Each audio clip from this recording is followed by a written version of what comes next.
కొరింథీయులకు రాసిన మొదటి పత్రిక కొన్ని మాటలు చదువుకొని వాక్య వెలుగులో మన జీవితాలు పరీక్షించుకొని ప్రభు శరీరంలో రక్తంలో పాల్పొందాం. కొరింథీయులకు మొదటి పత్రిక. అపోస్తలుడైన పౌలు కొరింథీయులకు రాసిన మొదటి పత్రిక 11వ అధ్యాయము 27 నుంచి 32 వరకు మార్చి చదువుకుందాం. కాబట్టి ఎవడు అయోగ్యముగా ప్రభు యొక్క రొట్టెను తినను లేక ఆయన పాత్రలను తాగును వాడు ప్రభు యొక్క శరీరం గురించి రక్తమును గురించి అపరాధియగును.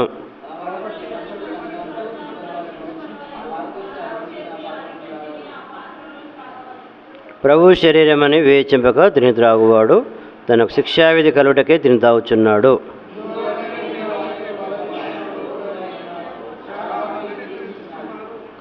అయితే మనలను మనమే విమర్శించుకునేలా తీర్పు పొందకపోదుము.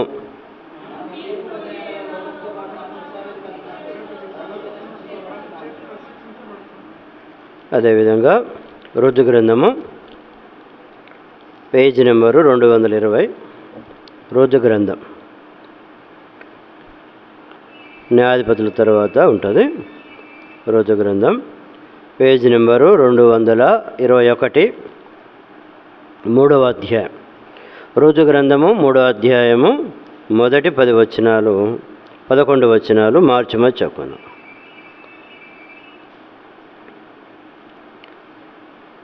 ఆ మాత అయిన నయోమి, నా కుమారి, నీకు మేలు కలుగునట్లు నేను నీ కొరకు విశ్రాంతి విచారింపవలసిన దానను కదా.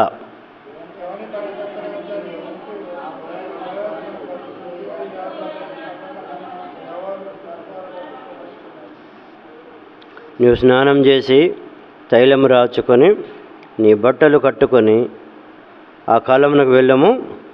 అతడు అన్నపానములు పుచ్చుకొనుట చలించు వరకు నీవు అతనికి మరుగయుండుము.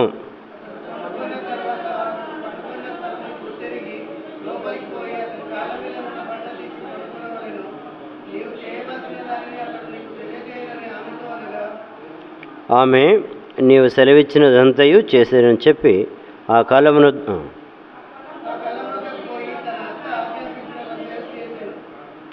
బోయాజు మనసున సంతోషించినట్లు అన్నపానములు పుచ్చుకొని లోపలికి పోయి ధాన్యపు కుప్ప యొద్ద పండుకొనినప్పుడు ఆమె మెల్లగా పోయి అతని కాళ్ళ మీదనున్న బట్ట తీసి పండుకొనెను.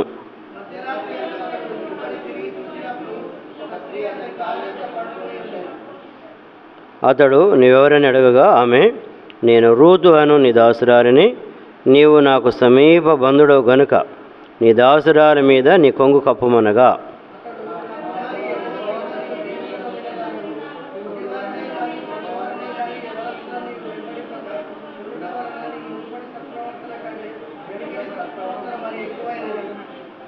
కాబట్టి నా కుమారి భయపడకుము, నువ్వు చెప్పినదంతయు నువ్వు చేసేదను, నువ్వు యోగ్యురాలవని నా జనులందరూ ఎరుగుదురు. చాలండి. ప్రభు యొక్క సహానితమై ప్రార్థన చేసుకుందాం.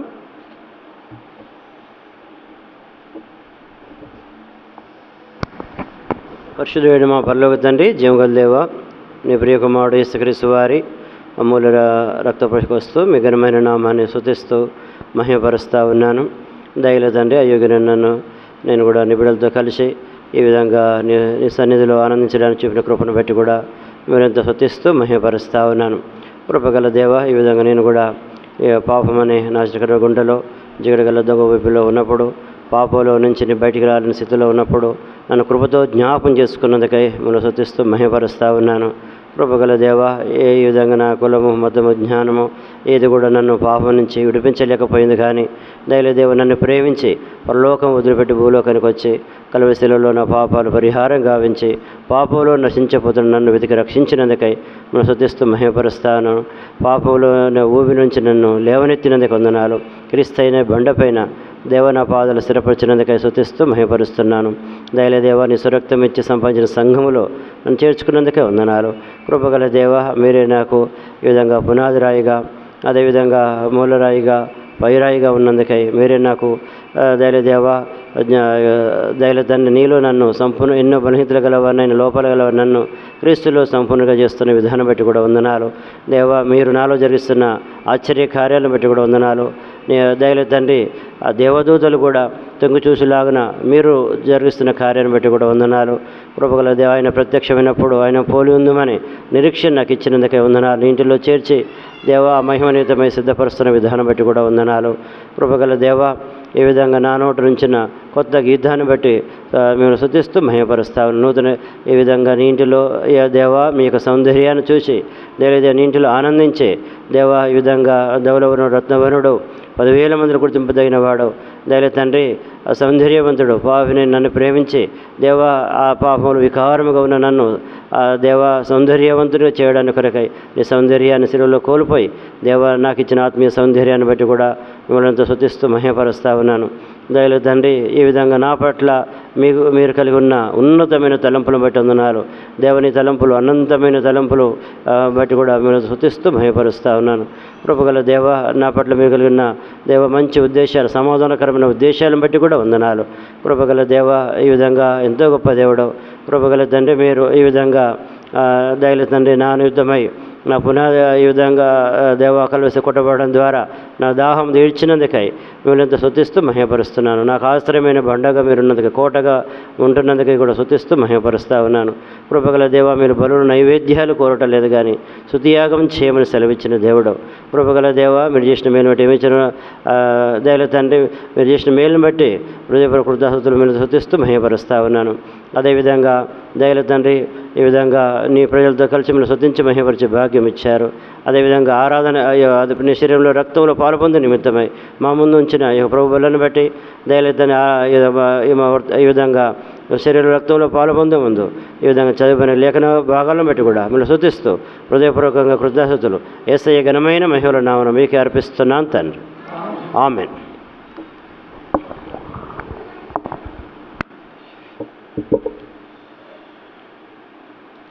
ప్రభు శరీరములో రక్తంలో పాలు పొందే ముందుగా మనము వాక్య విలువలో మన జీవితాలు పరీక్షించుకొని ప్రభు శరీరంలో రక్తంలో పాలు పొందు. నాకైతే మంచి వినిపిస్తుంది, కానీ వెనక అందరికి వినిపిస్తుందా? లేదు, వినిపిస్తుందా?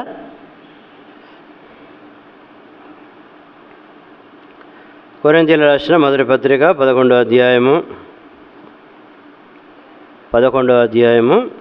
27వ వచనం. కాబట్టి ఎవడు అయోగ్యముగా ప్రభు యొక్క రొట్టెను తిననో లేక ఆయన పాత్రలను త్రాగునో వాడు ప్రభు యొక్క శరీరం గురించి రక్తమును గురించి అపరాధి యగును. ఇక్కడ దేవుని వాక్యం సెలవిస్తూ ఉంది, ప్రభు శరీరములో రక్తములో అయోగ్యముగా పాలు పొందకూడదంట. ఎట్లా పాలు పొందకూడదు? ఎట్లా పాలు పొందొద్దంట? అయోగ్యంగా పాలు పొందొద్దు. ఎట్లా పాలు పొందాలి? యోగ్యంగా పాలు పొందాలి. కాబట్టి ఆయన రక్తములో, ఆయన శరీరంలో రక్తంలో పాలు పొందడానికి నేను యోగ్యురాలనా అని పరీక్షించుకోవాలి. మరి ఎవరు యోగ్యులు అంటే, ఎవరైతే ఆయన స్వరక్తం ఇచ్చి కడగబడిన సంఘంలో చేర్చబడ్డారో వారు మాత్రమే యోగ్యులు. నీ పాపాలు క్షమించబడపోతే, ఆయన రక్తంలో కడగబడపోతే ప్రభు శరీరంలో రక్తంలో నీకు పాలు పంపులు లేవు. ఆనాడు పేతురు యేసుప్రభువారు భూమి మీద ఉన్నప్పుడు అందరూ ఈ విధంగా పై వస్త్రాన్ని తీసివేసి తర్వాత తువాలు నడుము కట్టుకొని శిష్యుల పాదాలన్నీ కడుగుతూ ఉన్నాడు. కడుక్కుంటూ పేతురు వద్దకు వచ్చి పేతురు పాదాలు కడుగుతూ ఉంటే పేతురు ఏమంటాడు? ప్రభువా, నువ్వు నా పాదాలు కడుగుతావా? కడగొద్దు అంటాడు. కడగొద్దంటే యేసయ్య ఏమంటాడు? నేను నిన్ను కడగపోతే నాలో నీకేం లేదు, పాలు లేదంటాడు. కాబట్టి ప్రభు శరీరంలో రక్తంలో ఎవరు పాలంటే ఎవరైతే యేసయ్య చేత కడగబడ్డారో. యేసయ్య ఏం కడుగుతూ ఉన్నాడు? పాదాలు కడుగుతూ ఉన్నాడు. కాబట్టి మన పాదాలు అపవిత్రమైన పాదాలు. ఈ పాపలోకంలో అనేక సందర్భాలు తప్పిపోతాం, మన నడకలో తప్పిపోతాం. కాబట్టి ఈ యొక్క మధ్యాహ్నకాల సమయంలో ప్రభు శరీరంలో రక్తంలో పాలు పొందే ముందు ఎక్కడ తప్పుతో వాళ్ళు నడిచినామో, ఎక్కడ పడిపోయినామో, ఎక్కడ జారిపడ్డామో మనం యథార్థంగా ఒప్పుకొని కడుక్కొని ప్రభు శరీరం రక్తంలో పాలు పొందాలి. ఎవరైనా ఇంట్లోకి వచ్చినప్పుడు, ఎవరింటికైనా వెళ్తే సాధారణంగా మనం కూడా ఏం చేస్తాం? కాళ్ళు కడుక్కొని లోపలికి వస్తాం, మురికాలతో రాం.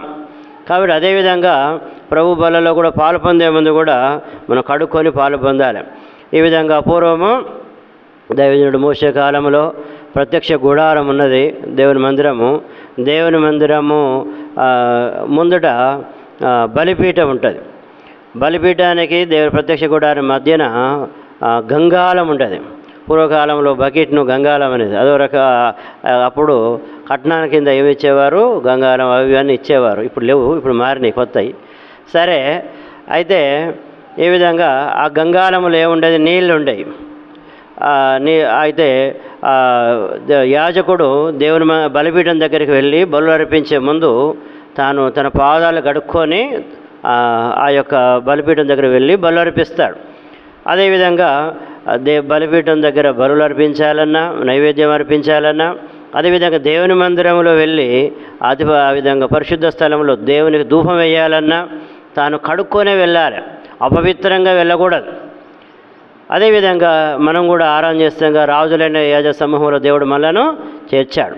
కాబట్టి దేవుని ఇంట్లో మనము దేవుని ఆరాధన చేయాలన్నా, ప్రభు బలులో పాల్పొందాలన్నా అపవిత్రంగా ఉండి ఆరాధన చేయకూడదు, అపవిత్రంగా ఉండి ప్రభు బలులో పాల్పొందకూడదు. కాబట్టి పాపంలో ఉండి ఎట్లా ఆరాధన చేస్తాము, పాపంలో ఉండి ఎట్లా ప్రభు బలులో పాలు పొందుతాం. కాబట్టి ప్రభు బలలో ప్రభు శరీరంలో రక్తంలో అయోగ్యంగా పాలు పొందకూడదు, యోగ్యంగా పాలు పొందాలి, కడుక్కోవాలి.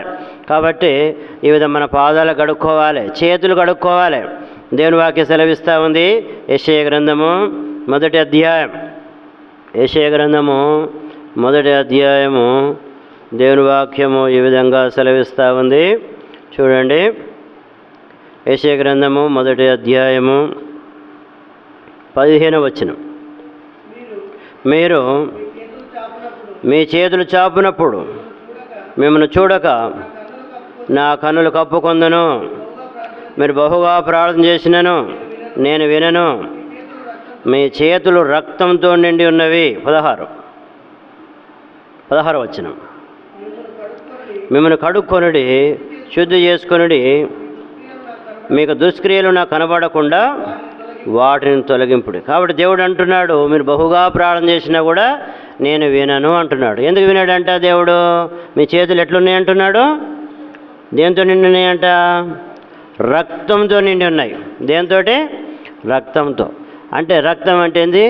ఆ విధంగా రక్తం నిండినాయి అంటే వారు నరహంతకులుగా ఉన్నారని అర్థం. రక్తంతో నిండి అంటే నరహత్య చేశారు, చంపినారు. కాబట్టి ఈ యొక్క మధ్యాహ్నకాల సమయంలో మనం ఎవరు చంపకపోవచ్చు, కథలతో చంపకపోవచ్చు, కానీ మాటలతో చంపుతాం. కొంతమంది మాటలకే మనసును వచ్చి బయలుపడి వస్తారు, మందు తాగి వస్తారు. వాళ్ళు చంపరు కానీ ఏం చేస్తారు? సత్యటలు చేస్తారు. కొంతమంది కూడా కొంతమంది ఎట్లా చేస్తారు?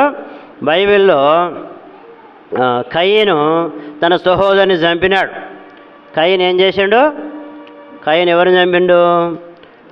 సహోదరుని చంపిండు. సహోదరుని పేరు ఏం పేరు అంటే? కయీను సహోదరుని పేరు ఏబేలు. కాబట్టి ఈ విధంగా కయీను తన సహోదరుని ఎందుకు ద్వేషించాడంటే కయీను క్రియలు ఎటువంటివంట? కయీను క్రియలు చెడ్డవి, ఏబేలు క్రియలు ఎటువంటివంట? నీతి గలవి. కాబట్టి ఈ కయీను ఏం చేసిండు? తన సహోదరుని ద్వేషించినాడు, చివరికి చంపినాడు. కాబట్టి ఈ విధంగా దేవుని వాక్యం సెలవిస్తూ ఉంది. మత్తయి సువార్త 5వ అధ్యాయంలో నీ సహోదరుని మీద నువ్వు ద్వేషిస్తే నువ్వు నరహంతకుడు అంటాడు. కాబట్టి మనం చంపకపోయినా మన హృదయంలో ద్వేషం అంటే మనం ఎవరమంట? నరహంతకులు. చూడండి, మత్తయి సువార్త 5వ అధ్యాయము ఆ మాట చూడండి. మత్తయి సువార్త 5వ అధ్యాయము దేవుని వాక్యము ఈ విధంగా సెలవిస్తూ ఉంది. 22వ వచనం. నేను మీతో చెప్పినదేమనగా తన సహోదరుని మీద కోపడు ప్రతివాడును విమర్శకు లోనగును, తన సహోదరుని చూచి వ్యర్థుడని చెప్పువాడు మహాసభకు లోనగును, ద్రోహి అని చెప్పువాడు నరహాగ్నికి లోనగును. 21వ వచనం. నరహత్య చేయవద్దు, నరహత్య చేయువాడు విమర్శకు లోనగునని పూర్వీకులతో చెప్పిన మాట. పూర్వకాలంలో నరహత్య అంటే చంపడం, సంబుద్ధ నరహంతకుడు. ఇప్పుడు ఏమంటున్నంటే నీ సహోదరుని మీద నువ్వు సహోదరుని ద్వేషిస్తే నువ్వు నరహంతకునివి అని దేవుని వాక్యం సెలవిస్తూ ఉంది. యోహాను పత్రిక 1వ పత్రిక దేవుని వాక్యము ఈ విధంగా సెలవిస్తూ ఉంది. సహోదరుని ద్వేషించేవాడు నరహంతకుడని దేవుని వాక్యం సెలవిస్తూ ఉంది. చూడండి 3వ అధ్యాయము 15వ వచనం. తన సహోదరుని ద్వేషించేవాడు నరహంతకుడు. ఏ నరహంతకుని యందును నిత్య జీవమున్నదని ఎరుగుదుము. కాబట్టి ఈ విధంగా మనం చంపవచ్చు, కానీ ద్వేషం మనలో ఎవరైనా సహోదరుని ద్వేషిస్తున్నామంటే ఏమంట నరహంతకుడు అంటున్నాడు. మనం ఒక దగ్గర కూర్చుంటాం, ఆరాధన చేస్తాము, బరువులో పాలు పొందాం, కానీ పక్కన ఉన్న వాళ్ళు కూడా కొంతమంది ప్రైజ్లాడు చెప్పరు. ఎందుకొరకు ఎవరు ఈ విధంగా ప్రైజ్లాడు చెప్పలేని స్థితిలో ఉంటున్నాం. ఎందుకు? లోపల ఏముంది? ద్వేషం ఉంది. కాబట్టి ఈ విధంగా తోటి సహోదరునితో కానీ సహోదరితో కానీ అసమాధానంగా ఉన్నావంటే, ద్వేషం ఉందంటే నీవు నరహంతకుడు అంటున్నాడు. కాబట్టి సంవతనే కాదు నరహంతకుడు. మన హృదయంలో పగ ఉంటే, ద్వేషం అంటే ఎవరమంట? నరహంతకులం. కాబట్టి ప్రభు శరీరంలో రక్తంలో పాలు పొందే ముందు అందరితో సమాధానం ఉన్నామా? ఇంట్లో సమాధానం ఉండాలి. కొంతమంది భార్య భర్తలు సమాధానంగా ఉండరు, మాట్లాడుకోరు అట్లా. కాబట్టి ఇంట్లో సమాధానం ఉండాలి. అదేవిధంగా ఇరు పొరుగు వారితో కూడా సమాధానం ఉండాలి. సంఘంలో సమాధానం ఉండాలి. కాబట్టి అన్నదమ్ములతో అక్కజనులతో అందరితో సమాధానం ఉండాలి. ప్రభు శరీరంలో రక్తంలో పాలు పొందే ముందు మనం సమాధానం ఉన్నామా? ఏ విధంగా మన జీవితం ఉంది పరీక్షించుకొని ప్రభు శరీరంలో రక్తంలో పాలు పొందాం. కాబట్టి ప్రభు శరీరంలో యోగ్యముగా పాలు పొందాలని దేవుని వాక్యం సెలవిస్తూ ఉంది. అయోగ్యంగా పాలు పొందకూడదు. కాబట్టి కడుక్కోవాలి, మన పాదాలు కడుక్కోవాలి, చేతులు కడుక్కోవాలి. మీ పాదాలు రక్తంతో నిండినవంటున్నాడు. మిమ్మల్ని కడుక్కోనండి, శుద్ధి చేసుకునమని దేవుని వాక్యం సెలవిస్తాం. దేవునికి ఏం కనపడొద్దంట? మనలో దుష్క్రియలు కనపడొద్దంట. ఏమంటున్నాడు మరోసారి? యెషయా గ్రంథము 1వ అధ్యాయము, మీ దుష్క్రియలు నాకు కనపడకుండా కడుక్కోమంటున్నాడు. యెషయా గ్రంథము 1వ అధ్యాయము దేవుని వాక్యము ఈ విధంగా సెలవిస్తూ ఉంది. 16వ వచనం, మిమ్మల్ని కడుక్కొనుడి, శుద్ధి చేసుకొనుడి, మీ దుష్క్రియలు నాకు కనబడకుండా వాటిని తొలగింపుడే.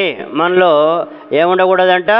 దుష్క్రియలు ఉండొద్దు, చెడు క్రియలు ఉండొద్దు, పాపక్రియలు ఉండొద్దు.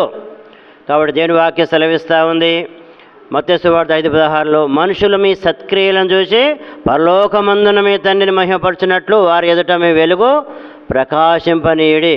కాబట్టి మనలో ఏముండాలంట? సత్క్రియలు ఉండాలి, దుష్క్రియలు కాదు. మీ దుష్క్రియలు నాకు కనపడకుండా తొలగింపుడు అంటున్నాడు. కాబట్టి పరీక్షించుకుందాం, ఏదైనా దుష్క్రియలు ఉన్నాయా, ఏదైనా పాపక్రియలు మనలో ఉన్నాయా, కడుక్కుందాం. కాబట్టి ఈ విధంగా మన ద్వారా దేవుని మహిమ కలగాలంటే ఆ విధంగా మనలో సత్క్రియలు ఉండాలి.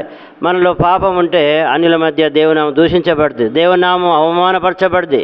మిమ్మల్ని బట్టే కదా దేవునామం అన్యజనుల మధ్య దినమెల్లా దూషించబడుతుందని దేవుని వాక్య సెలవిస్తూ ఉంది. కాబట్టి మన జీవితం ఎట్లుంది?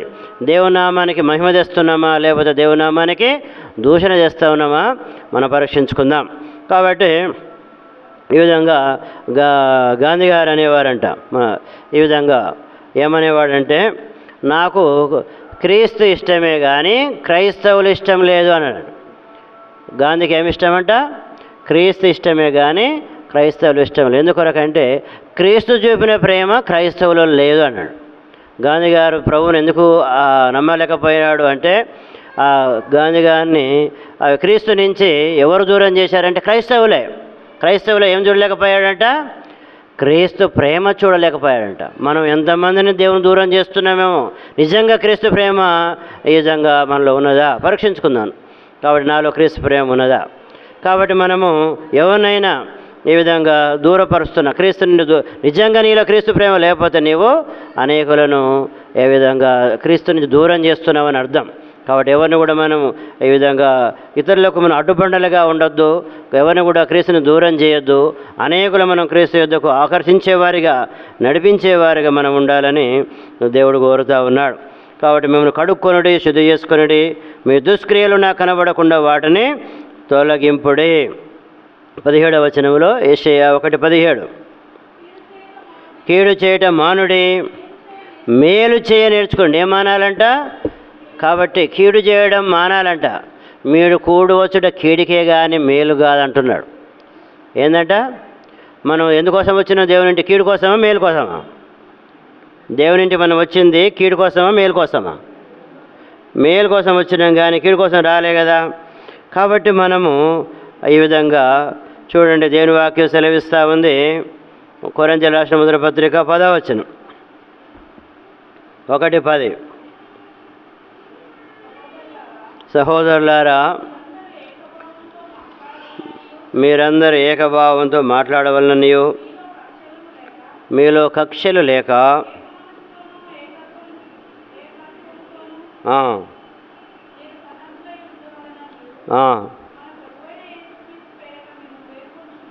కాబట్టి మనము ఈ విధంగా దేవుడు మరి ఏం కోరుతున్నాడంటే మనలో ఏకభావం.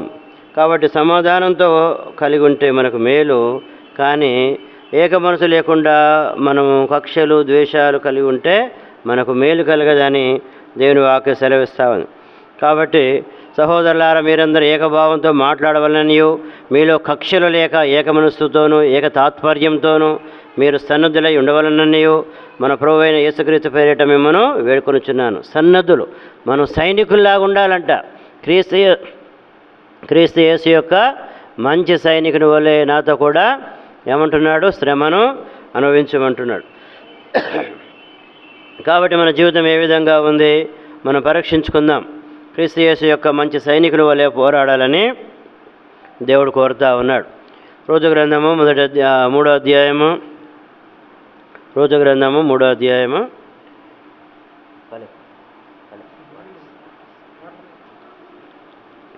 రోజు గ్రంథము 3వ అధ్యాయం 1వ వచనం.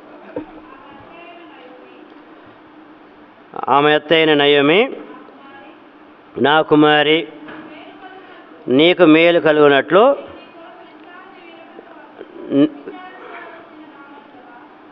నేను నీ కొరకు విశ్రాంతి విచారించవలసిన దాను కదా.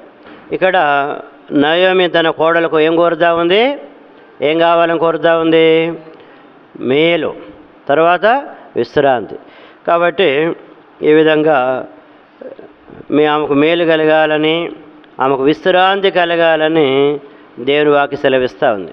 సామెతలు 18వ అధ్యాయంలో రాయబడిన ప్రకారము భార్య దొరికిన వానికి మేలు. కాబట్టి కొడుకు కానీ బిడ్డ కానీ ఏమనుకుంటారు, ఒంటరిగా ఉండొద్దు, ఆ విధంగా వాళ్ళు పెళ్లి కావాలని కోరుతారు. పెళ్ళికి వచ్చిన పిల్లలు, పెళ్ళికి వయసు వచ్చిన పిల్లలు ఇంట్లో ఉంటే తల్లిదండ్రులు సంతోషం ఉండదు. కాబట్టి వాళ్ళు ఒక ఇంటోళ్ళు కావాలి, వాళ్ళు మేలు కలగాలి అని కోరుతారు. కాబట్టి నీకు మేలు కలుగునట్లు అంటున్నాడు. తర్వాత నేను నీ కొరకు విశ్రాంతి విచారించవలసిన దాని కదా. విశ్రాంతి అన్నాడు దేవుని వాక్య. ఈ విధంగా ఆదాముకు అన్నీ ఉన్నాయంట, కానీ ఏం లేదంట, సాటి అయిన సహాయం లేదంట. ఆదాముకి ఎంత భూమి మీద ఆదాము ఒక్కడే ఉన్నాడు, అంత ఆయనదే. నార్కపల్లి, నల్గొండ, మొత్తం ఆంధ్రప్రదేశ్, తెలంగాణ, ఇండియా, ప్రపంచం అంతా ఆయనదే. ఆయన ఒక్కడే కదా, మొత్తం ఆయనదే. భూమి మీద ఉన్న జంతువులు, పక్షులు అన్నీ ఆయన దగ్గరకు వస్తూ ఉన్నాయి, ఆయనతో సహవాసం చేస్తూ ఉన్నాయి. కానీ ఆ విధంగా దేవుడు గమనిస్తే ఆదాముకి ఏం లేదంట, సాటి అయిన సహాయం లేదంట. అతను ఒక మేలు చేయాలని ఆ విధంగా అతనికి గాఢ నిద్ర కలుగజేసి అతని పక్కటెముకను తీసి అతని భార్యగా ఇచ్చినవాడుగా ఉంటున్నాడు. కాబట్టి ఇక్కడ అది శారీరకంగా. బైబిల్లో ఈ విధంగా బైబిల్ మొదటి గ్రంథం ఆదికాండంలో వివాహం జరిగింది. అదే వివాహం అంటే ఈ విధంగా మానవ వివాహం. నరుడు ఈ విధంగా ఆదాము తన భార్య అవ్వ జతపరచబడ్డారు, ఒక ఈ విధంగా కుటుంబంగా చేయబడ్డారు. అది మొదటి వివాహము, మానవ వివాహం. అయితే బైబిల్ చివరి భాగంలో ప్రకటన గ్రంథంలో కూడా పెళ్ళి ఉంది. 19వ అధ్యాయంలో 6వ వచనం రాయబడి, గొర్రె పిల్ల వివాహం వచ్చే సమయం వచ్చి ఉన్నది, ఆయన భార్య తను తాను సిద్ధపరచుకొనిచున్నదని దేవుని వాక్య సెలవిస్తాం. చూడండి, ప్రకటన 19వ అధ్యాయము, గొర్రె పిల్ల వివాహోత్సవ సమయము వచ్చి ఉన్నది, ఆయన భార్య తను తాను సిద్ధపరచుకొని ఉన్నది. కాబట్టి మొదటి వివాహము మానవ వివాహము, రెండవ వివాహం దేవుని వివాహం. రెండవ వివాహం ఏం వివాహం అంట? దేవుని వివాహం. మొదటి వివాహము ఆదాము అవ్వల వివాహం. ఎవరి వివాహం చెప్పండి? ఎప్పుడు అయిపోద్దో, ఎప్పుడు పోతాం అనుకుంటున్నారు. మొదటి వివాహం ఏ వివాహం అంట? ఆదాము అవ్వల వివాహం. రెండవ వివాహం అంటే దేవునికి సంఘానికి మధ్య గల వివాహం. సంఘము ఒక పెళ్లి కుమార్తె వల్ల సిద్ధపడి పెళ్లి కుమారుడని యేసయ్యతో ఏమైతే ఏకం చేయబడుతుంది మధ్యాకాశమందు. కాబట్టి ఆయన వచ్చినప్పుడు ఆయన మధ్యాకాశానికి వచ్చి దూతలు పంపినప్పుడు ఆ విధంగా మేఘాల మీద మనం ఎత్తబడతాము, ఆ మధ్యాకాశంలో ఎదుర్కొంటాం. కాబట్టి మధ్యాకాశంలో ఏముందంటే గొర్రెపిల్ల వివాహోత్సవం, సంఘము యేసయ్యతో కలవడం, జతపరచబడడం, అదే పరలోక పెళ్ళి. కాబట్టి ఇక్కడ మనం చూస్తూ ఉన్నాము, నరుడు ఒంటరిగా ఉంటే ఏం లేదు, ఆ విధంగా నరుడు ఒంటరిగా ఉంటే సంతోషం ఉండదు. కాబట్టి అది మేలు కాదు, విశ్రాంతి కాదు. కాబట్టి ప్రతి తల్లిదండ్రులు కూడా ఏమనుకుంటారు, నా బిడ్డకు విశ్రాంతి కావాలి, నా కుమారునికి విశ్రాంతి కావాలి, ఒక కుటుంబంగా చేయబడి కోరుతాం. కాబట్టి మానవుడు ఒంటరిగా ఉంటేనే అది సంతోషం లేకపోతే, మేలు లేకపోతే, కాబట్టి మానవుని వివాహం ద్వారానే మేలు, సంతోషం, ఒక మేలు ఉంటే, ఒక విశ్రాంతి ఉంటే, మానవుడు దేవునితో సమాధానపరచబడితే అదెంత మేలు, తర్వాత అదెంత విశ్రాంతితో మనం గమనించవలసిన వారిగా ఉంటున్నాం. కాబట్టి దేవుని వాక్యమును ఈ విధంగా సెలవిస్తూ ఉంది. మత్తయి సువార్త 11వ అధ్యాయం 28వ వచనం. మత్తయి 11:28. మత్తయి సువార్త 11వ అధ్యాయము 28వ వచనం. ప్రయాసపడి భారం మోసుకొనుచున్న సమస్త జనులారా నా యొద్దకు రండి, నేను మీకు విశ్రాంతి కలగజేతును. కాబట్టి ఈ విధంగా రూతు ఒంటరిగా ఉంటుంది, రూతుకు విశ్రాంతి కావాలి, మేలు కావాలని కోరుతూ ఉంది. మనకు తెలుసు, తర్వాత రూతు జతపరచబడ్డది, పెళ్లి చేయబడ్డది. రూతు వివాహం ఎవరితో జరిగింది? బోయాజుతో జరిగింది. అప్పుడు రూతుకు ఏం జరిగింది? మేలు కలిగింది. రూతుకు ఏం దొరికింది? విశ్రాంతి దొరికింది. కాబట్టి అదేవిధంగా ఈ బోయాజు ఎవరో కాదు, పరమ బోయాజు యేసుప్రభు వారికి సాదృశ్యం. బోయాజు అంటే బలవంతుడు, మన దేవుడు అంటే ఎవరు? బలవంతుడు. కాబట్టి ఈ విధంగా దేవుడు మన ఈ లోకానికి ఎందుకోసం వచ్చాడంటే మానవులకు శాంతిని ఇవ్వడానికి కోసం వచ్చాడు, విశ్రాంతిని ఇవ్వడానికి కోసం వచ్చాడు. అంచేతనే దేవుని వాక్యం ఈ విధంగా సెలవిస్తూ ఉంది. యోహాను సువార్త 14:27లో శాంతి మీకు అనుగ్రహించి వెలుచున్నాను, నా శాంతిని మీకు అనుగ్రహించుచున్నాను, లోకమిచ్చినట్టుగా నేను మీకు అనుగ్రహించడం లేదు. దేవుడు ఈ లోకానికి ఎందుకోసం వచ్చాడంట? ఏమి ఇవ్వడానికి కోసం వచ్చాడు? శాంతిని ఇవ్వడానికి కోసం వచ్చాడు. కాబట్టి లోకంలో శాంతి లేదు. యేసుప్రభు వారి ద్వారా మనకేం దొరికింది? శాంతి దొరికింది, నెమ్మది దొరికింది, విశ్రాంతి దొరికింది. కాబట్టి దాని కొరకే దేవుడు ఈ లోకానికి వచ్చాడు. ఈ మధ్యాహ్న కాల సమయంలో ప్రభు శరీరంలో రక్తంలో పాలు పొందే ముందు ఈ విధంగా యేసయ్య యుద్ధకు రాకపోతే, యేసయ్యకు నీకు హృదయం ఇవ్వకపోతే, యేసయ్య రక్తంలో కడగబడకపోతే నీకు ఆయన శరీరంలో రక్తంలో పాలు లేదు, నీకు విశ్రాంతి దొరకదు. నిజమైన శాంతి యేసయ్య యుద్ధకునే ఉన్నది. కాబట్టి ఇంకా నువ్వు మారుమనసు పొందకపోతే, నీ పాపల విషయం పశ్చాత్తాపడకపోతే, ఇప్పుడే నీ పాపల విషయం పశ్చాత్తాపడు, యేసయ్య రక్తంలో కడుక్కో. కాబట్టి అప్పుడు గొప్ప శాంతి, గొప్ప నెమ్మది నీకు దొరుకుతా ఉన్నది. కాబట్టి నయోమి తన కోడలు రూతుకు మేలు కలగాలని, విశ్రాంతిని వెతుకుతా విశ్రాంతి కావాలని కోరుతా ఉన్నది. దాని కొరకై ఆ విధంగా నయోమి తన కోడలు రూతును సిద్ధపరిచి బోయాజు వద్దకు పంపుతా ఉంది. చూడండి, బోయాజుతో జతపరచబడాలని కోరుతా ఉన్నది. అదేవిధంగా రూతు గ్రంథము 3వ అధ్యాయం 2వ వచనం. రూతు గ్రంథం 2వ వచనం. ఎవని పనికెత్తని యొద్ద నీ ఉంటివో ఆ బోయాజు మనకు బంధువుడు. ఇదిగో ఈ రాత్రి అతడు కళ్ళమున ఎవరు తూర్పార పట్టింపవచ్చున్నాడు. ఇక్కడ మనం గమనించవలసిన బోయాజు ఎవరో కాదు, మనకు బంధువుడు. కాబట్టి బంధువు అంటే సమీప బంధువు, రక్త సంబంధాన్ని చూపిస్తూ ఉంది.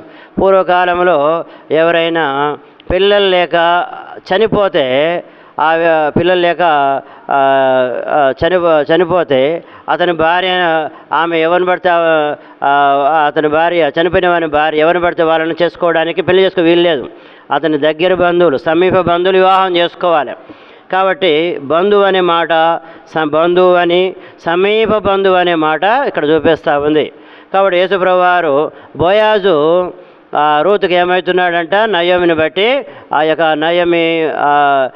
నయోమి భర్త ఎలిమెలెకుని బట్టి ఏమవుతున్నాడంటే బంధువు, రక్త సంబంధి, సమీప బంధువు అవుతా ఉన్నాడు. కాబట్టి నేడు మనము ఆయన కుమారులం కుమార్తెలమైనమంటే కూడా ఇది దేని బట్టి? యేసయ్య యొక్క రక్తాన్ని బట్టి. కాబట్టి యేసయ్య రక్తాన్ని బట్టి మనం ఏమైనాము కడగబడ్డాము, ఆయన సంఘంలో చేర్చబడ్డాం. ఈ విధంగా అపొస్తలుల కార్యాలు 20:28 రాయబడిన ప్రకారము క్రీస్తు స్వరక్తం ఇచ్చి సంపాదించిన సంఘం, దేవుడు స్వరక్తం ఇచ్చి సంపాదించిన సంఘంలో దేవుడు మనల్ని చేర్చాడు. కాబట్టి ఈ విధంగా దాని సాదృశ్యమైందే ఆయన శరీరము, ఆ రక్తం. కాబట్టి ఈ విధంగా మధ్యాహ్న కాల సమయంలో ఆయన శరీరంలో రక్తంలో పాలు పొందాలంటే ఎవరైతే ఆయన రక్తంలో కడగబడ్డారో వారే పాలు పొందాలి. నిజంగా నువ్వు కడగబడపోతే, ఆయన శరీరంలో రక్తంలో కడగబడపోతే, ఆయన ఈ విధంగా ఆయన యేసయ్య రక్తంలో నువ్వు కడగబడపోతే ఆయన శరీరంలో కానీ రక్తంలో కానీ నీకు పాలు పంపులు లేవు. కాబట్టి ఇంకెవరికైనా రక్షణ లేకపోతే, మానవనసు లేకపోతే ఇప్పుడే రక్షణ తీర్మానం చేసుకోండి. రక్షించబడ్డప్పటికీ ఏదైనా పాపం ఉంటే ప్రభు బలలో పాలు పొందకూడదు. కాబట్టి బాప్తిసం తీసుకున్నా కూడా ఏదైనా పాపం ఉంటే ప్రభు బలలో పాలు పొందకూడదు. కడుక్కొని పాలు పొందాలి. మిమ్మల్ని కడుక్కొనుడి, శుద్ధి చేసుకొనుడి, మీ దుష్క్రియలు నాకు కనబడకుండా చూసుకుని అంటున్నాడు. కాబట్టి కీడు చేయటం మాని మేలు చేయడం నేర్చుకోవాలంట. ఏం మానాలి మనము? కీడు చేయడం. ఎవరికి కీడు చేయొద్దు, మనం మేలు చేయాలి, కానీ కీడు ఎవరు చేయకూడదు. కాబట్టి మనం పరీక్షించుకొని ప్రభు శరీరంలో రక్తంలో పాలు పొందాం. దేవుని వాక్యం ఈ విధంగా సెలవిస్తూ ఉంది. చూడండి, కీర్తనల గ్రంథము 34, కీర్తనల గ్రంథము 34,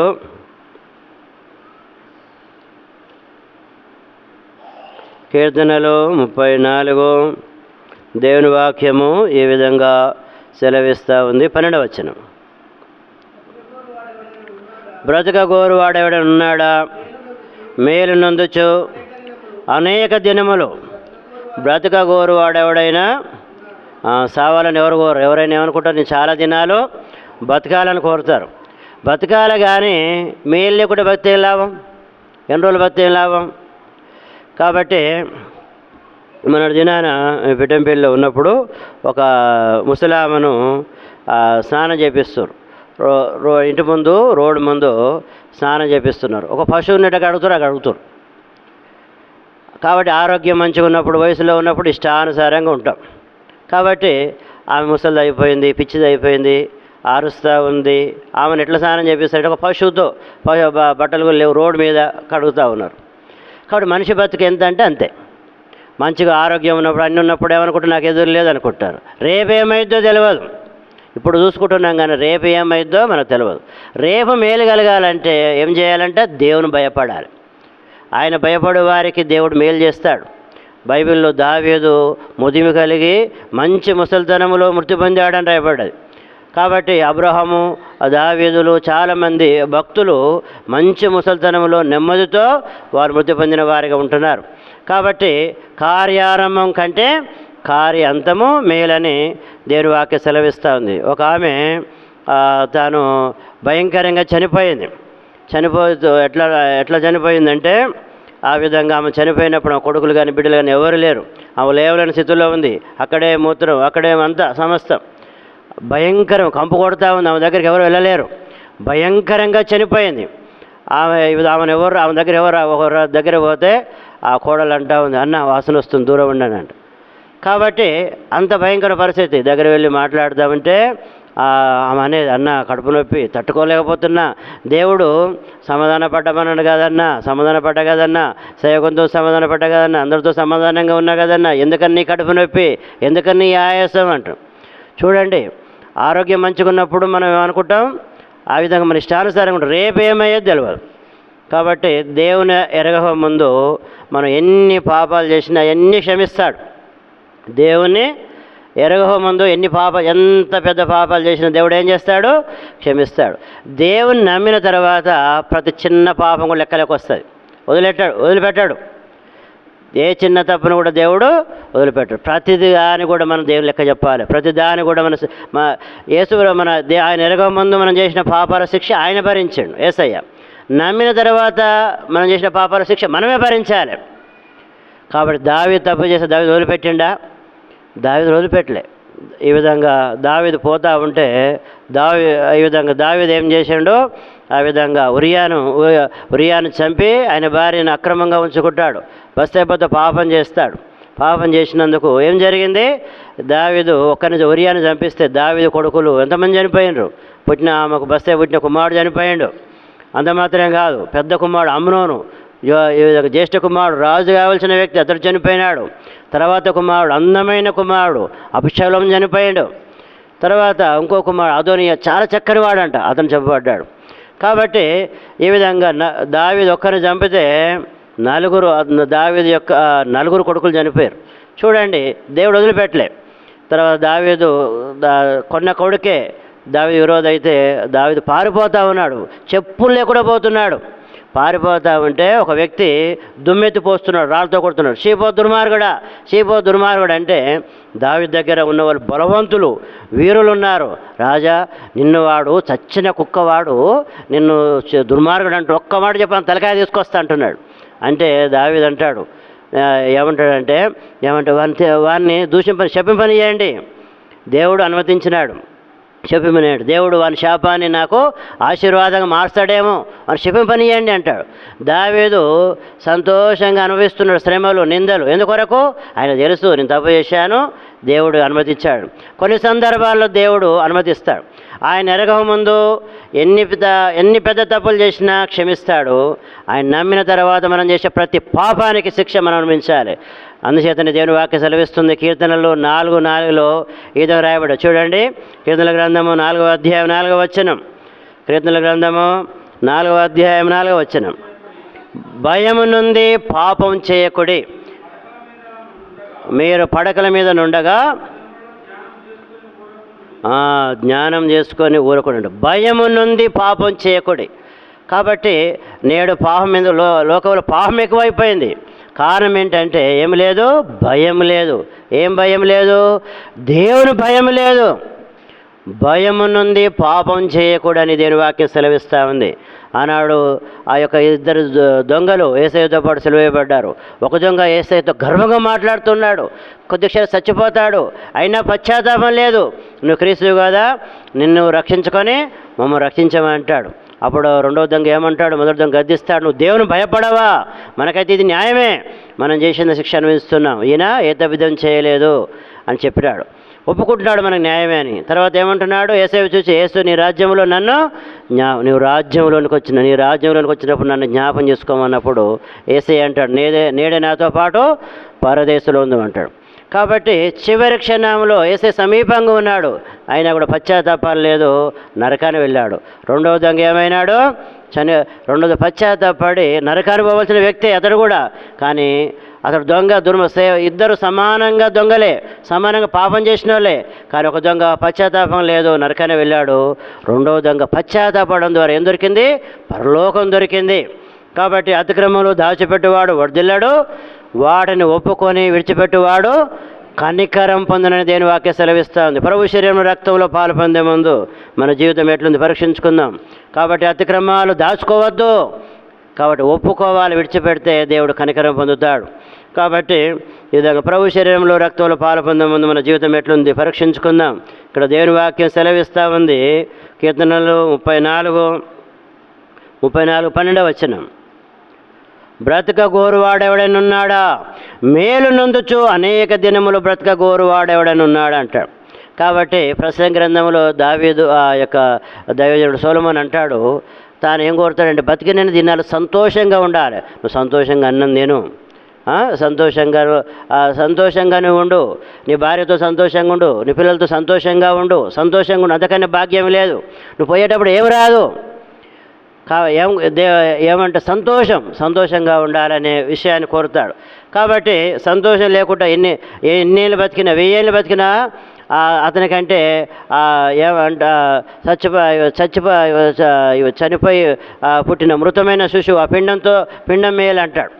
కాబట్టి ఈ విధంగా మన జీవితం ఏ విధంగా ఉందో మనం పరీక్షించుకోవలసిన వారిగా ఉంటున్నాం. కాబట్టి దేవుడిచ్చే మేలు మనం అనుభవించాలంటే ఈ విధంగా బ్రతక గోరువాడెవడని ఉన్నాడా? మేలు నొందుచు అనేక దినములు బ్రతక గోరువాడెవడని ఉన్నాడు. దావీదు ఏమంటాడు? మనకు తెలిసిన విషయమే. ఈ విధంగా కీర్తనలు 23 చివరి వచనం 6వ వచనం. కీర్తనలు 23:6. నేను బ్రతుకు దినములన్నయూ దేవుని వాక్యం ఎంత సత్యం. దేవుడు మనం మేలు చేసేవాడే, కృపాక్షేమాలు చేసి కీడు చేసేవాడు కాదు. కొన్నిసార్లు కీడు కూడా మేలు కొరకే. కాబట్టి ఆదికాండం 50 మీరు నా కీడు చేయని ఉద్దేశించారు కానీ బహుజనులు బతికించినట్లుగా దేవుడు అది మేలుగా ఉద్దేశించి. యోసేపు శ్రమల గుండా వెళ్ళాడు, కానీ ఆ శ్రమలు అనేవి అతన్ని అధికారం తీసుకొచ్చినాయి, సింహాసనం మీద తీసుకొని వచ్చినాయి. కాబట్టి ఆ శ్రమలు కూడా మేలే, ఆ కీడు కూడా మేలే. కాబట్టి ఈ విధంగా దేవుడు మనకు మేలు చేసేవాడే. నేను వాక్య సెలవిస్తూ ఉంది, నేను బ్రతుకు దినములన్నీ కృపాక్షేమములు నా వెంట వచ్చును అంటున్నాడు. కారణం ఏంటి? మొదటి వచనంలో ఏముంది? యెహోవా నా కాపరి. కాబట్టి ఆయన కాపరిత్వం కింద ఉండాలి. నా గొర్రెలు నా స్వరం విని అంటాడు. కాబట్టి ఇజ్రాయెల్ దేశంలో గొర్రెలు ఏం చేస్తాయంటే, గొర్రెల కాపరి ముందు పోతే గొర్రెలు వెనకంగా వస్తాయంట. గొర్రెల కాపరి ముందు పోవాలి, వెనకంగా ఏమొస్తాయి? నా గొర్రెలు నా స్వరం విను నన్ను వెంబడించు అంటాడు. మనకాడ గొర్రెలు ఉల్టా ఉంటాయి, గొర్రెలు ముందు పోతుంటే కాపరి వెనకంగా పోతూ ఉంటాడు అట్లా. కాబట్టి ఈ విధంగా దేవుని బిడ్డలంగా మనము ఆయన స్వర వినాలి, ఆయన వెంబడించే వారిగా ఉండాలి. కాబట్టి ఈ విధంగా మన ఇష్టానుసారం కదా. ఒకప్పుడు మనం తప్పైన గొర్రెలం, మనమందరము యెషయా గ్రంథం 53వ రావిన ప్రకారము మనమందరము గొర్రెల త్రోవ తప్పిపోతమే, మనలో ప్రతివాడు తనకిష్టమైన త్రోవ తొలిగాను, యెహోవా మనందరి దోషమును అతని మీద మోపాను. యెషయా 53:6 ప్రకారము మనం ఒకప్పుడు తప్పైన గొర్రెలం, కానీ ఇప్పుడు మనం తప్పైన గొర్రెలం కాదు. దేవుడు మనం వెతికి రక్షించాడు, మన సంఘంలో చేర్చాడు. సంఘాన్ని శిరస్సు ఆయనే, కాబట్టి ఆయన మన కాపరి. కాబట్టి మనం ఆయన స్వరం వినాలి, ఆయన వెంబడించాలి. మన ఇష్టానుసారం వెళ్ళడానికి వీలు లేదు. ప్రభు శరీరంలో రక్తంలో పాలు పొందే ముందు మన జీవితం ఎట్లా ఉంది? ఋతు గ్రంథానికి ముందు. ఋతు గ్రంథం అనేది న్యాయాధిపతుల కాలం రాయబడ్డది. ఏ కాలం అంట? న్యాయాధిపతుల కాలం. చూడండి, మొదటి వచనం, ఋతు గ్రంథము 1వ అధ్యాయం 1వ వచనం. న్యాయాధిపతులు ఏలిన దినములయందు దేశంలో కరువు కలుగా యూదా బెత్లెహేము నుండి ఒక మనుషుడు తన భార్యను తన 2 కుమారులను వెంట పెట్టుకొని మోయాబు దేశంలో కాపురం వెళ్ళాను. కాబట్టి అది న్యాయాధిపతుల కాలం. న్యాయాధిపతుల కాలం అంటే వివిధ పక్క పేజీలో వివిధ న్యాయాధిపతుల గ్రంథం చివరి వచనం రాయబడ్డది. న్యాయాధిపతుల కాలం ఎట్లున్నారు చూడండి. న్యాయాధిపతులు చివరి అధ్యాయం చివరి వచనం. ఆ దినముల్లో ఇశ్రాయేలుకు రాజు లేడు, ప్రతి వాడును తన ఇష్టానుసారం ప్రవర్తించు. న్యాయాధిపతుల కాలం అంటే ఇష్టానుసారమే కాలం, ఎవరికి వారే రాజు లేడంటే అర్థం. ఈ విధంగా ఏదో ఒకసారి సంగారెడ్డికి పోయినాం, అక్కడ మీటింగ్ జరుగుతూ ఉంటాయి. అప్పుడు ఆండ్రూస్ గారు ఉన్నప్పుడు ఎక్కడోళ్ళు అక్కడ ఉంటారు, పిల్లలు వస్తే ఎలక భద్రం అన్నట్టు. ఎక్కడ ఒక బయట అందరూ భయపడతారు. ఆయన లేడు, బయట దేశానికి పోయిండు, మీటింగ్ జరుగుతూ ఉంటే ఇవి ఎక్కడోళ్ళు అక్కడ ముచ్చట జరుగుతూ ఉన్నాయి, ఎక్కడెక్కడ తిరుగుతూ ఉన్నాం. అంటే దేవుని ఇంట్లో మనం ఏం భయం ఉండాలి? దేవుడు చూస్తున్నాడన్న భయం ఉండాలి. కాబట్టి ఇష్టానుసారంగా కొంతమంది చేస్తే మందిరానికి వస్తారు కానీ బయట ముచ్చట చెప్తారు. మనం వచ్చింది దేవుని ఆరాధించడానికి, దేవుని గడపడానికి, బయట తిరగడానికి కాదు. కాబట్టి దేవుని బిడ్డలంగా మనం ఎట్లా ఉంటున్నాం మనం పరీక్షించుకోవలసిన వారిగా ఉంటాం. ఆ దినంలో ఇశ్రాయేలుకు రాజు లేడు, ప్రతివాడు తన ఇష్టానుసారంగా ప్రవర్తించవచ్చును. దేవునింటికి సరైన సమయాన్ని రావాలి. నువ్వు దేవుని మందిరం వెళ్ళినప్పుడు నీ ప్రవర్తన జాగ్రత్త చూసుకోమంటున్నాడు. సరైన సమయం రావాలి, జాగ్రత్తగా కూర్చోవాలి, జాగ్రత్తగా మన ప్రవర్తన ఉండాలి, దేవుని భయం కలిగి మనం ఉండాలి. మనం ఎట్లా ఉన్నాం మనం పరీక్షించుకోవాలి. కాబట్టి ఈ విధంగా బ్రతకగోరు వాడెవడని ఉన్నాడా? మేలు నొందుచు అనేక దినములు బ్రతకగోరు వాడెవడని ఉన్నాడా?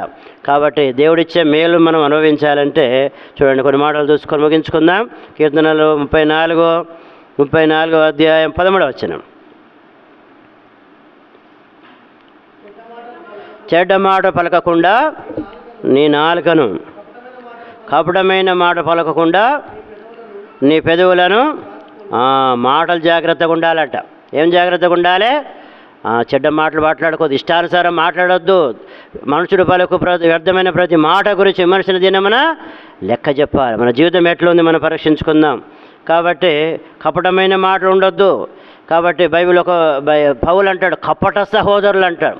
కొంతమంది ప్రైజ్లాడ్ అంటారు, ప్రైజ్లాడన్నా ప్రైజ్లాడక అంటారు, కానీ లోపల అంత ద్వేషం ఉంటుంది. కాబట్టి ఎట్లా యథార్థంగా ఉండాలి. లోపల ద్వేషం పెట్టుకొని పైకి ప్రేమగా మాట్లాడితే మనం వేషధారులం అవుతాం.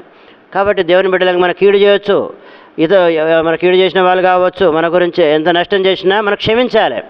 కాబట్టి సిలువలో యేసయ్య క్షమించాడు. తండ్రి వీరేం చేయించున్నారు, వీరు ఎరగారు, వీరిని క్షమించమంటాడు. ఈ మధ్యన ఒక దేవుని సేవకుని భయంకరంగా చంపేసినారు. ఆయన భార్య ఏమన్నది, యేసయ్య మనకు ప్రేమ నేర్పినాడు కానీ పగ నేర్పించలే. యేసయ్య మమ్మల్ని ప్రేమించినట్టు మేము వాళ్ళని ప్రేమిస్తున్నాం, యేసయ్య మమ్మల్ని క్షమించినట్టు వాళ్ళకి క్షమిస్తున్నామని చెప్పింది.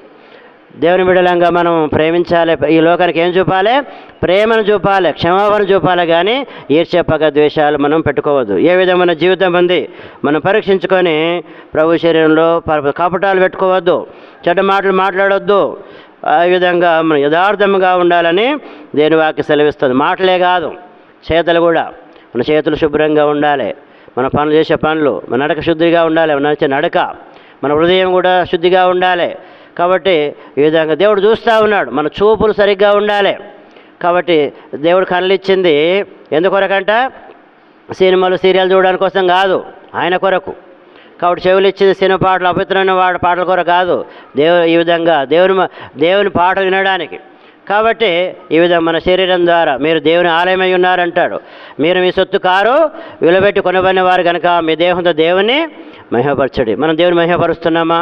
ఆయన స్వరత్నం ఈ సంఘంలో కొనబడే సంఘంలో చేర్చాడు. ఎట్లా మన జీవితం ఉంది మనం పరీక్షించుకొని ప్రభు శరీరంలో రక్తంలో పాల్పొంది దేవుడి మాటలు ఆశ్రయించును గాక. సరే అండి, ప్రభు వాక్యం ద్వారా హెచ్చరిక ఇచ్చాడు.